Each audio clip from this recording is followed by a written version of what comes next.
क्या हाल चाल, सब बढ़िया। तो आज का जो लेक्चर होने वाला है वो बहुत इंपॉर्टेंट टॉपिक के साथ होना है और टॉपिक का नाम है स्क्यूनेस। टॉपिक का क्या नाम है?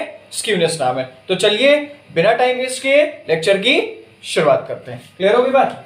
चलिए अब बात करते हैं टॉपिक का क्या नाम है बेटा? स्क्यूनेस। क्या नाम है? स्क्यूनेस। क्या नाम है? स्क्यूनेस। क्या है? स्क्यूनेस। अब देखो स्क्यूनेस बेसिकली ये टर्म आपने क्या सुना होगा? स्क्यूनेस माने क्या होता है? तो मैथ्स में हम लोग कर्व पढ़ते तब भी हम लोग ने टर्म को सुना था। फिजिक्स में हम लोग ने जब पढ़ा था तो भी स्क्यूनेस टर्म सुना जरूर होगा। देखो स्क्यूनेस माने क्या होता है? Skewness means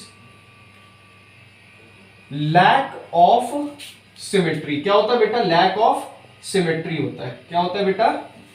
lack of symmetry होता है। क्या होता है? लैक ऑफ सिमेट्री होता है। क्लियर होगी बात? समझ में? Lack of symmetry. अब मेरी बात ध्यान से सुनो। क्या ये जो सिमेट्री है, मैं थोड़ा और सही से लिख देता हूं क्लियर रहे आपको। क्या? Lack of symmetry. क्या? Lack of symmetry. क्लियर होगी बात? ये चीज समझ में? Lack of symmetry. अब मैं आपको क्या समझाऊंगा। क्या इस सिमेट्री माने क्या होता है? देखो सिमेट्री, जैसे हम लोग एक एग्जांपल लेते हैं। क्या? एक एग्जांपल, जैसे आपके पास एक सर्कल है। क्या है बेटा? सर्कल। अगर इस सर्कल को मैं डायामीटर के अलोंग कट कर दूं, क्या इस सर्कल को अगर डायामीटर के अलोंग कट कर दूं तो मेरे को दो सेमी सर्कल मिलेंगे। क्या? दो सेमी सर्कल मिलेंगे। दो सेमी सर्कल मिलेंगे और दोनों ही क्या होंगे? सिमेट्रिक होंगे।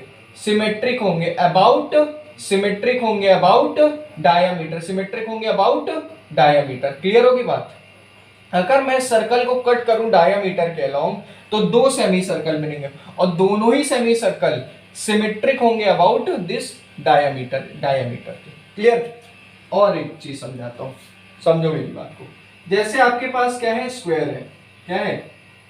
स्क्वायर। अगर मैं इस स्क्वायर को डायगोनल के अलोंग कट कर दूं, क्या कर दूं? डायगोनल के अलोंग, तो मेरे को एक ट्राइंगल 1 मिलेगा और एक ट्राइंगल 2 मिलेगा। यानी कि एक ट्राइंगल ये मिलेगा और एक ट्राइंगल ये मिलेगा। तो दोनों ही ट्राइंगल डायगोनल के अलोंग क्या है बेटा? सिमेट्रिक है। अरे कट करने पे जब मैं इसको कट करूंगा, जैसे मान लो ये स्क्वायर था, इसको मैंने अगर कट किया तो दो ट्राइंगल मिले। तो ये जो दो ट्राइंगल मिले हैं ये क्या है? डायगोनल के अलोंग सिमेट्रिक है। डायगोनल के अलोंग सिमेट्रिक है। क्लियर होगी बात? समझ में आया? अब देखो सिमेट्री माने समझ में आई आपको? सिमेट्री समझ में आई? चलिए अब बताता हूं आपको आगे। समझ में आ रहा है? बिल्कुल आ रहा है। अब चलो अब मैं समझूंगा क्या एसिमेट्रिक। सबसे पहले मैं तुम्हें बताऊंगा सिमेट्रिक डिस्ट्रीब्यूशन क्या होता है। क्या? सिमेट्रिक। क्या? सिमेट्रिक डिस्ट्रीब्यूशन क्या होता है? सिमेट्रिक डिस्ट्रीब्यूशन क्या मैं बताऊंगा? Symmetric distribution. क्लियर होगी बात? देखो अगर मैं बात करूं सिमेट्रिक डिस्ट्रीब्यूशन की तो इसमें सबसे पहला पॉइंट जो आपको समझने वाला है वो क्या है? वो क्या है? वो क्या है? देखो इसमें जो मीन होगा, मीडियन होगा और मोड होगा। यानी कि मीन, मीडियन एंड मोड तीनों ही क्या होंगे बेटा? बराबर होंगे। तीनों ही क्या होंगे? बराबर होंगे। मीन, मीडियन, मोड की वैल्यू क्या होगी? बराबर होगी। क्लियर होगी बात? अगर तीनों बराबर हैं तो क्या होंगे? कोइंसाइड करेंगे। कोइंसाइड करेंगे। क्या? कोइंसाइड करेंगे। क्लियर होगी बात? क्या करेंगे? कोइंसाइड। अभी मैं ग्राफ बताऊंगा, जब मैं इसका कर्व बनाऊंगा तो आपको समझाऊंगा। दूसरा पॉइंट, अगर तीनों बराबर हैं तो स्क्यूनेस जो होगी वो बेटा क्या होगी? जीरो होगी। स्क्यूनेस मतलब lack of symmetry. Lack of symmetry. मैं क्या समझा रहा हूं? जो स्क्यूनेस होगी वो क्या होगी? जीरो होगी। यानी लैकनेस, जो कर्व की जो सिमेट्री है वो क्या होगी? जीरो होगी। Lack of symmetry, lack of symmetry zero होगी। कर्व देखो, ये क्या है? कर्व। क्या है? कर्व। ये क्या है? कर्व। देखो इसमें मीन, मीडियन और मोड तीनों क्या करेंगे? कोइंसाइड करेंगे। एक ही लाइन पे कोइंसाइड करेंगे। और इस ये कर्व कैसा है? बेल शेप्ड है। क्या है बेटा? बेल शेप्ड है। बेल शेप्ड कर्व होगा। बेल शेप्ड कर्व होगा। क्लियर हो गई बात। ये क्या है, बेल शेप्ड कर्व, इसको नॉर्मल भी कहते हैं, कुछ लोग इसे नॉर्मल कर्व भी कहते हैं। क्या कहते हैं, नॉर्मल कर्व भी कहते हैं। क्लियर, ये चीज समझ में आई। कोई भी डिस्ट्रीब्यूशन अगर सिमेट्रिक होगा तो उसका मीन, मीडियन, मोड तीनों वैल्यू क्या होंगी, बराबर होंगी। क्लियर। और जो स्क्यूनेस, स्क्यूनेस मतलब लैक ऑफ सिमेट्री। अब देखो इसमें कोई सिमेट्री में लैकनेस है, लैकनेस मतलब ये एसिमेट्रिक तो नहीं है, एसिमेट्रिक तो नहीं। अगर मैं इसको इधर देखूं और इधर देखूं तो दोनों तरफ क्या है, ये बराबर है, दोनों ही तरफ क्या है, बराबर है। तो ये क्या है, ये क्या है बेटा, सिमेट्रिक इन नेचर है। क्या है, सिमेट्रिक इन नेचर।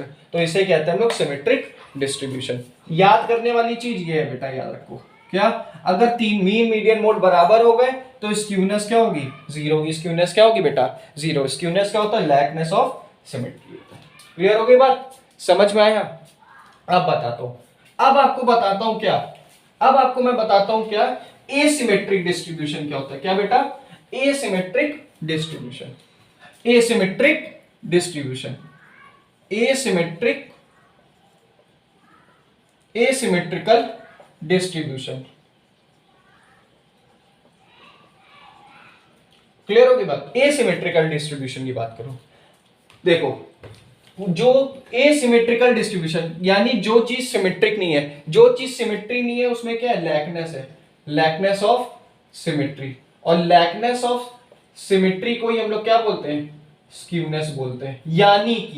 यानी कि skewness is defined for asymmetrical distribution. Clear, यहां से देखो पूरा कॉन्सेप्ट समझ में आ गया क्या, कि जो स्क्यूनेस है बेटा वो डिफाइंड किसके लिए है, एसिमेट्रिकल के लिए। क्यों, क्योंकि स्क्यूनेस मतलब ही क्या होता है, लैक ऑफ सिमेट्री होता है। क्लियर। अब देखो ये दो तरीके की होती हैं, क्या, दो तरीके के होते हैं। एक पॉजिटिवली स्क्यूनेस होती है, क्लियर, और एक नेगेटिवली स्क्यूनेस होती है। क्या होती है, नेगेटिवली स्क्यूनेस होती है। क्लियर होगी बात। एक पॉजिटिवली स्क्यूनेस होगी और एक नेगेटिवली स्क्यूनेस होगी। अब मेरी बात ध्यान से सुनो, अभी मैं समझाता हूं।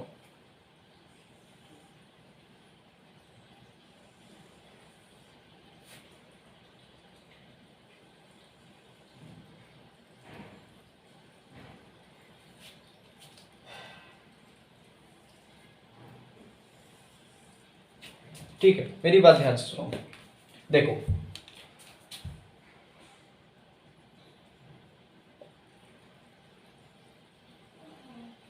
ठीक है, अब देखो ये क्या है बेटा, मोड है, ये क्या है बेटा, मीडियन है, ये क्या है बेटा, मीन है। देखो पॉजिटिव में क्या होता है, जो मीन होगा वो ग्रेटर देन मीडियन होगा, मीडियन ग्रेटर देन मोड होगा। ये कंडीशन याद रखा। इसमें मीन बड़ा होगा किससे, मीडियन से और मोड से। क्लियर। और यहां पे देखो कंडीशंस क्या है, यहां पे क्या कंडीशंस है,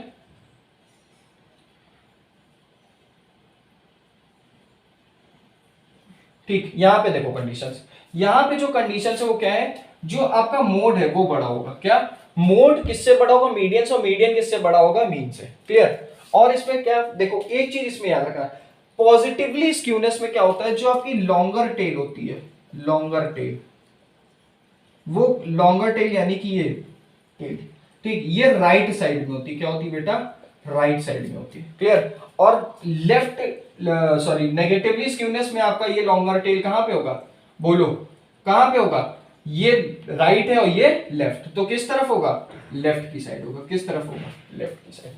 तो यहां से हमको दो बातें समझ में आई, यहां से हमको दो बातें समझ में आई।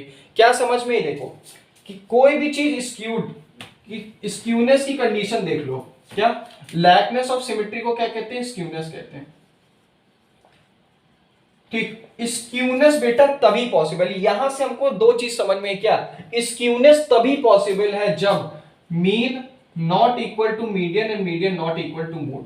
क्लियर हो गई बात, median not equal to mode. Clear, ये पहली कंडीशन है। क्या, स्क्यूनेस पॉसिबल तब है जब आपका मीन, मीडियन, मोड तीनों ही बराबर ना हो। दूसरी कंडीशन क्या समझ में आई, कि जो आपका कर्व है वो क्या होगा, नॉट सिमेट्रिक हो। Curve is not, curve is not symmetric but stretch होगा ओवर वन साइड। समझ में आया ये बात? क्या जो मीन मीडियन मोड है उसकी वैल्यू क्या होगी, बराबर तो नहीं होगी, पहली कंडीशन। दूसरा, जो आपका कर्व है बेटा वो स्ट्रेच होगा ओवर वन साइड, एक साइड पे क्या होगा स्ट्रेच। देखो ये वाला कर्व इस साइड पे स्ट्रेच है, अगर राइट साइड में स्ट्रेचिंग है तो वो क्या है, पॉजिटिवली स्क्यूनेस है, अगर लेफ्ट साइड में स्ट्रेचिंग है तो वो क्या है, नेगेटिवली स्क्यूड है। क्लियर हो गई बात? तो आई होप मैंने इतना अच्छे से आपको समझा दिया है कि आप एसिमेट्रिक डिस्ट्रीब्यूशन और सिमेट्रिक डिस्ट्रीब्यूशन में अंतर कर सकते हैं। ये सिमेट्रिक में क्या होता है, जल्दी जल्दी बताओ, जब तक मैं रैप कर रहा हूं तब तक बोलो। सिमेट्रिक में क्या होगा, मीन मीडियन मोड की वैल्यू बराबर होगी, मीन मीडियन मोड की वैल्यू बराबर होगी। ग्राफ में मीन मीडियन मोड क्या करेगा बेटा, कोइंसाइड करेगा बेटा, क्या करेगा, कोइंसाइड। और एसिमेट्रिक में मीन मीडियन मोड की वैल्यू जो होगी वो क्या होगी, बराबर नहीं होगी। क्लियर होगी बात, बराबर नहीं होगी। अब मैं बात करता हूं इंपॉर्टेंट टॉपिक की, जिसे हम लोग कहते हैं मेजर्स। ठीक है,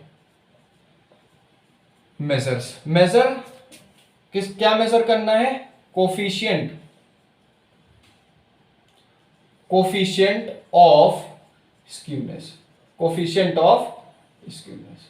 क्लियर हो गई बात? क्या मेजर करेंगे, कोफिशिएंट ऑफ स्क्यूनेस। देखो कोफिशिएंट ऑफ स्क्यूनेस मेजर करने के मेरे पास चार मेथड्स हैं, चार मेथड्स हैं। क्लियर? सबसे पहला मेथड, सबसे पहला क्या है आपका, Karl Pearson's coefficient of skewness. पहला मेथड क्या है, Karl Pearson coefficient of skewness. देखो इसको कैसे लिखते हैं, S K is equal to mean minus mode upon standard deviation. Clear हो गई बात? अब मोड को मैं क्या लिख सकता हूं, देखो यहां लिख देता हूं मोड। मोड को मैं अब पूरी स्पेलिंग नहीं लिखूंगा, मोड क्या होगा, z से रिप्रेजेंट करूंगा। मोड को मैं लिख सकता हूं क्या, मोड को मैं क्या लिख सकता हूं, मोड को मैं लिख सकता हूं 3 मीडियन, अरे सॉरी, मोड को मैं लिख सकता हूं 3 median minus 2 mean. 2 mean, mean मैं किससे लिखूंगा, एक्स बार से लिखूंगा, एक्स बार से मीन लिखा है। क्लियर होगी बात? चलो अब इस वैल्यूज को यहां पुट करो, x bar minus 3 median plus 2x bar upon standard deviation. तो 3x bar minus 3 median upon standard deviation. अगर मैं यहां से 3 कॉमन ले लूं, क्या होगा, 3x bar minus median upon standard deviation. ये क्या है, एस के। ठीक, ये क्या है, एक तो ये चीज है, ये भी करेक्ट है और ये भी करेक्ट है। क्लियर होगी बात?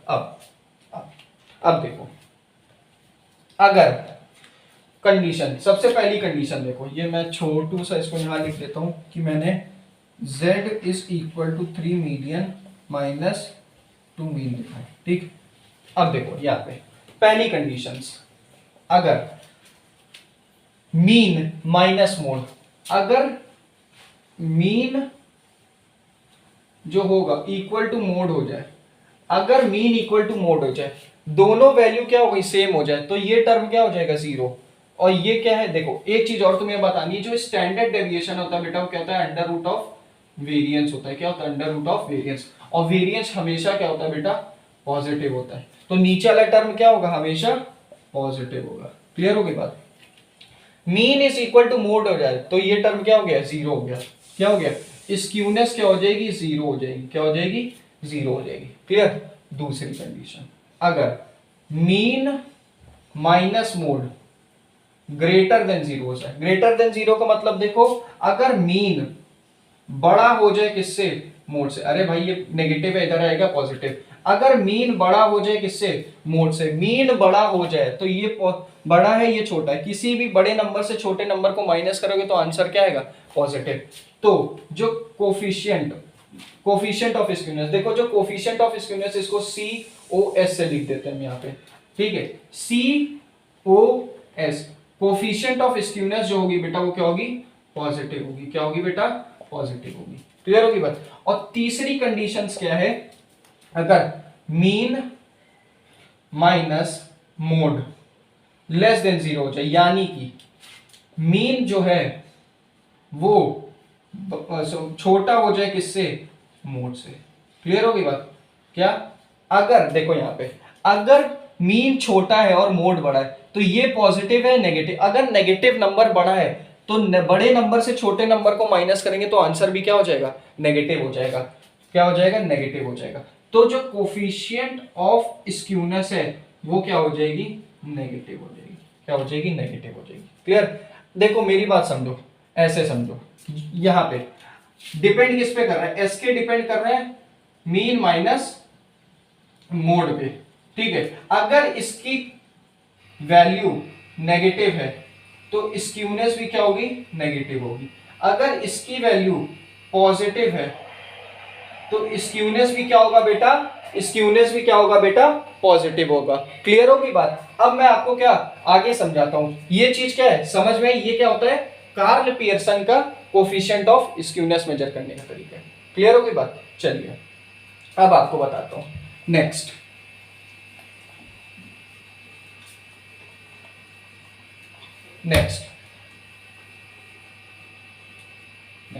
नेक्स्ट देखो, नेक्स्ट आपके पास जो है वो क्या होता है?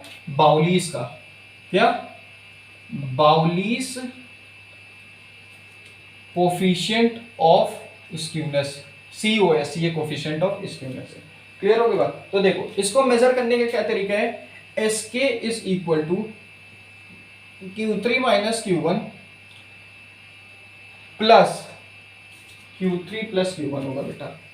Q3 plus Q1 minus 2 median upon Q3 minus Q1। Clear होगी बात? क्लियर हुई या नहीं? अब देखो यहां पे एक चीज देखो, जो Q3 है, Q3 जो होता है बेटा ये क्वार्टाइल होता है। क्या होता है? क्वार्टाइल। और इसका जो फॉर्मूला होता है वो क्या होता है? ये थर्ड क्वार्टाइल होता है। 3 लिखा है तो ये क्या है बेटा? थर्ड क्वार्टाइल है। तो इसका फॉर्मूला है L plus 3n upon 4 minus CF अपॉन F मल्टीप्लाई बाय आई। ठीक है, ये क्या होगा आपका? ये क्या होगा? L। जो आपका L है वो क्या है? L जो है वो क्या? लोअर लिमिट है। L क्या है बेटा? लोअर लिमिट है। N क्या है? सम ऑफ फ्रीक्वेंसी है। F क्या है? फ्रीक्वेंसी है। और CF क्या है? Cumulative frequency. और I क्या है? I क्या है? Difference between class interval. क्या है? डिफरेंस बिटवीन क्लास इंटरवल है। समझ में आया? Difference between class interval. L क्या है? लोअर लिमिट है। F क्या है? फ्रीक्वेंसी है। N क्या है? सम ऑफ फ्रीक्वेंसी है। CF क्या है?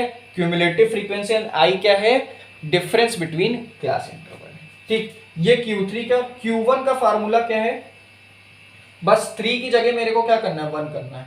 तो n अपॉन 4 माइनस CF अपॉन F multiply bye I।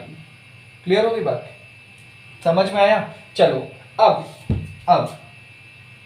Number 1, अगर Q3 plus Q1 greater than 2m आ जाए, अगर ये क्वांटिटी इससे बड़ी हो जाए तो बड़े से छोटे को माइनस करेंगे तो आंसर हमेशा पॉजिटिव आएगा। तो कोफिशिएंट ऑफ स्क्यूनेस जो होगी बेटा वो हमेशा पॉजिटिव होगी। क्या होगी? पॉजिटिव। दूसरा, अगर Q3 plus Q1 less than 2m है तो 2m की वैल्यू क्या है? बड़ी है। तो नेगेटिव नंबर की वैल्यू क्या है बेटा? बड़ी है। तो जब ये बड़ा है तो इससे इसको माइनस करेंगे तो आंसर भी क्या आ जाएगा? नेगेटिव आ जाएगा। तो कोफिशिएंट ऑफ स्क्यूनेस क्या होगा? नेगेटिव होगा। क्लियर? तो डिपेंड किस पे कर रहा है? इस टर्म पे कर रहा है डिपेंड। तो SK जो है, यहां पे बता दे रहा हूं, SK जो है स्क्यूनेस किस पे डिपेंड कर रहा है? Q3 plus Q1 minus 2m। अगर Q3 plus Q1 minus 2m, अगर ये टर्म पॉजिटिव है तो स्क्यूनेस भी क्या है बेटा? पॉजिटिव है। अगर ये टर्म नेगेटिव है तो स्क्यूनेस भी क्या हो गई? नेगेटिव हो गई। क्लियर हो गई बात? अगर मान लो एक केस आ गया क्या कि Q3 प्लस Q1 बराबर हो गए 2m के, अगर दोनों ही बराबर हो गए तो दोनों को माइनस कर देंगे तो कोफिशिएंट ऑफ स्क्यूनेस, जो स्क्यूनेस होगी वो क्या हो जाएगी? 0 हो जाएगी। तो जब स्क्यूनेस ही 0 हुई तो डिस्ट्रीब्यूशन क्या हो गया? सिमेट्रिक हो गया। क्लियर हो गई बात?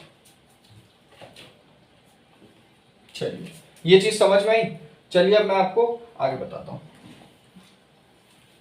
ये क्या था, दूसरा मेजर था। पहला था कार्ल पियर्सन का, दूसरा बाउलीज था, तीसरा केलीस का, तीसरा केली का, तीसरा केली, तीसरा क्या है, केली का। ठीक है, अगर केली की बात करें, केलीस की, केलीस कोफिशिएंट ऑफ स्क्यूनेस की, तो इसका जो फॉर्मूला होता है D9 plus D1 minus 2m upon D9 minus D1। Clear? ये क्या है, फॉर्मूला है, क्या है, फॉर्मूला। क्लियर? अगर देखो यहाँ डिसाइल, यहाँ पे nth टर्म की मैं वैल्यू बता देता हूं, L plus n n upon 10 minus CF अपॉन F multiply bye I। Lower limit n is the sum of frequency, F is the frequency, C is the cumulative frequency, I is the difference between class inter। यहाँ n क्या है, अगर D1 निकालना है तो n को 1 put करिए, 2 निकालना है 2 पुट कर दीजिए, 3 निकालना है 3 पुट कर दीजिए। क्लियर हो गया? ये मैंने जनरल फॉर्मूला दे दिया, किसका, डेसाइल का। जनरल फॉर्मूला किसका दे दिया, डेसाइल का दे दिया। अब कंडीशन देखो, पहली कंडीशन, अगर D9 प्लस D1 बड़ा है किससे, 2m से, तो स्क्यूनेस, कोफिशिएंट ऑफ स्क्यूनेस जो होगी वो क्या होगी बेटा, पॉजिटिव होगी। क्या होगी बेटा, पॉजिटिव। देखो D9 प्लस D1 की वैल्यू क्या ज्यादा है, अगर पॉजिटिव नंबर नेगेटिव से बड़ा है तो माइनस करने पे आंसर क्या आएगा, पॉजिटिव आएगा। क्लियर होगी बात? बहुत बढ़िया। D9 प्लस D1 अगर लेस देन 2m है, लेस देन 2m है, लेस देन 2m है, तो जो कोफिशिएंट ऑफ स्क्यूनेस होगा वो क्या होगा, नेगेटिव होगा। क्या होगा बेटा, नेगेटिव। तो डिपेंड किस पे कर रहा है, इस पे। एसके जो है डिपेंड किस पे कर रहा है,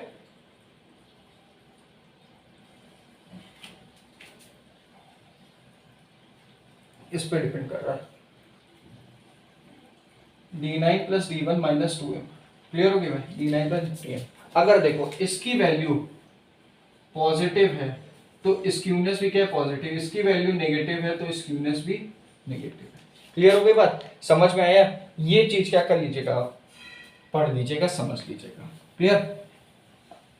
तीसरा मेथड हो गया। तीसरा मेथड समझ में आया? देखो पहला हम लोग ने क्या पढ़ा, कार्ल पियर्सन का पढ़ा, पहला हम लोग ने क्या पढ़ा, कार्ल पियर्सन का पढ़ा, दूसरा बाउलीस का पढ़ा, और तीसरा हम लोग ने कैलीस का पढ़ा, और चौथा सबसे इंपॉर्टेंट है जो कि मोमेंट्स पे पढ़ेंगे। लो मास्टर आप तो मूवमेंट के पीछे पड़ गए, डिस्ट्रीब्यूशन में भी पीछे पड़ गए थे। बेटा मूवमेंट्स बहुत जरूरी है, आपको 4 सेंट्रल और नॉन सेंट्रल मूवमेंट्स याद होने चाहिए जबान पे, हर डिस्ट्रीब्यूशन के। कोई भी है, पॉइजन हो, बाइनोमियल हो, गामा हो, बीटा हो या एक्सपोनेंशियल हो, आपको याद होना चाहिए 4 सेंट्रल और 4 नॉन सेंट्रल। क्लियर हो गई बात? चलिए अब मैं आपको लास्ट और एक इंपॉर्टेंट बताता हूं मोमेंट्स का। क्या? मोमेंट्स, मोमेंट्स, मोमेंट्स का कोफिशिएंट ऑफ स्क्यूनेस मोमेंट्स की वजह से। देखो इसको रिप्रेजेंट करने का तरीका क्या है, क्या इसको रिप्रेजेंट करने का तरीका है बीटा वन। किससे रिप्रेजेंट करते हैं, बीटा वन। इसमें बीटा वन जो होगा वो μ3 अपॉन μ2, इसका क्यूब होगा और इसका स्क्वायर होगा। ये μ3 और μ2 क्या, μ3 है थर्ड सेंट्रल मूवमेंट यानी थर्ड मूवमेंट अबाउट मीन, और μ2 क्या है सेकेंड सेंट्रल मूवमेंट यानी कि movement about second central movement about mean.